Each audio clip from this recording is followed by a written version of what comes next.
paling nggak 2 jam sebelum tidur. Kenapa makan harus jauh-jauh? Memang kalau misalnya pada saat kenyang kita ngantuk. Itu suka menimbulkan gangguan seperti nyeri ulu hati yang kalau berlangsung terus-menerus jadinya kita kebangun saat tidur. Karena rasanya seperti tertusuk, nggak bisa nafas, dan kita terbangun. Jadi kalau misalnya kebiasaan buruk seperti makan langsung tidur ataupun kopi sebelum tidur, itu sangat berpengaruh.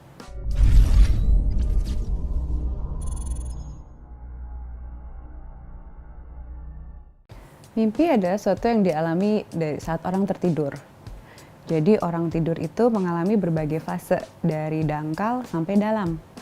Fase awal kita masuk dibilang yang orang kalau bilang istirahat siang tidur-tidur ayam. Jadi kayak tidur tapi nggak benar-benar tidur, masih bisa berespon terhadap lingkungan sekitar. Kalau dari posisi tidur malam nih, ini berlangsung di 5-10 menit pertama yang kita lagi usaha untuk masuk tidur. Pada proses ini juga otak mulai melambat, denyut nadi, respon nafas, badan juga mulai masuk rileks tapi belum. Kadang kan kita suka kayak fenomena kayak mau jatuh, terus ada kayak kelojotan dikit, kayak kaget gitu kalau misalnya kebangun di fase ini. Nah inilah yang disebut dengan tahap 1. Tahap kedua, ini berlangsung yang sekitar 50% di fase tidur, 20 menit berikutnya. Mulai tidak menyadari lingkungan sekitar, dapat mendengar suara tuh masih kedengeran, cuman udah mulai nggak respon, nggak langsung bangun.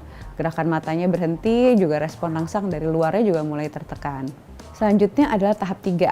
Ini adalah tidur yang udah masuk cukup dalam, lebih nyenyak. Pada tahap ini, gerakan otot atau mata mulai tidak terlalu kelihatan. Dia transisi masuk ke dalam tidur dalam.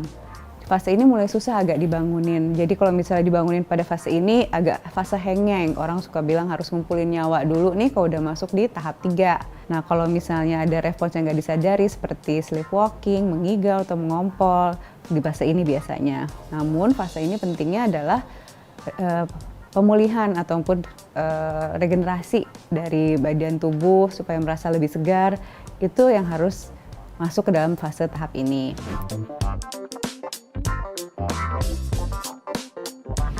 Wah, kalau misalnya itu amat sangat subjektif ya, soal kita mimpinya lagi yang indah ataupun yang menyeramkan.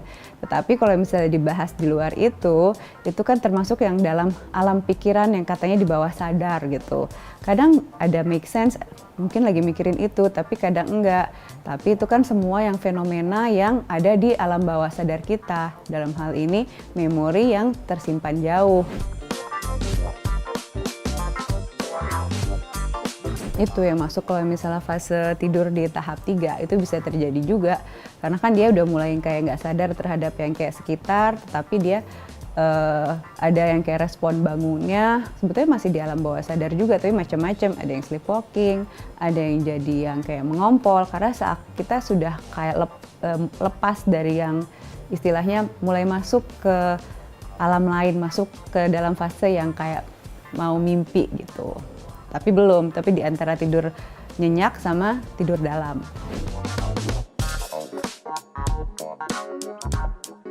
Nah itu masuk yang ini juga, yang masuk yang kayak ke dalam tidur dalam, dimana pada saat itu kan emang kita melambat ya semua responnya. Fase seperti itu terus juga kalau tidur itu pada posisi tertentu kita tuh juga yang posisi yang kadang kalau yang kayak terlalu terlentang dari yang lidahnya sendiri suka agak turun sehingga kadang seperti ketindihan dan susah bernafas.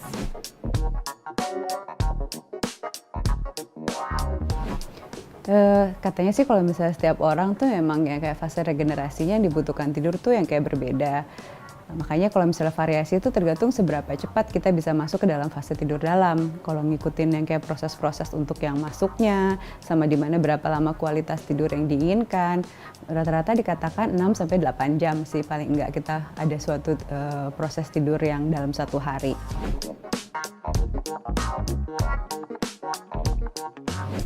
Nah tentunya sebelum yang kayak masuk tidur kita harus mengurangi stimulus karena itu kan kita mau masuk ke suatu gelombang tertentu saat tidur.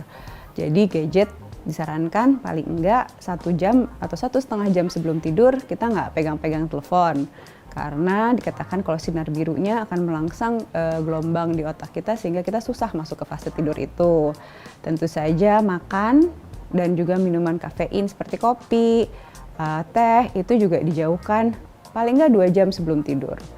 Kenapa makan harus jauh-jauh? Memang kalau misalnya pada saat kenyang kita ngantuk, tetapi pada kita masuk tidur saat kita kenyang, kan makanannya belum terproses nih.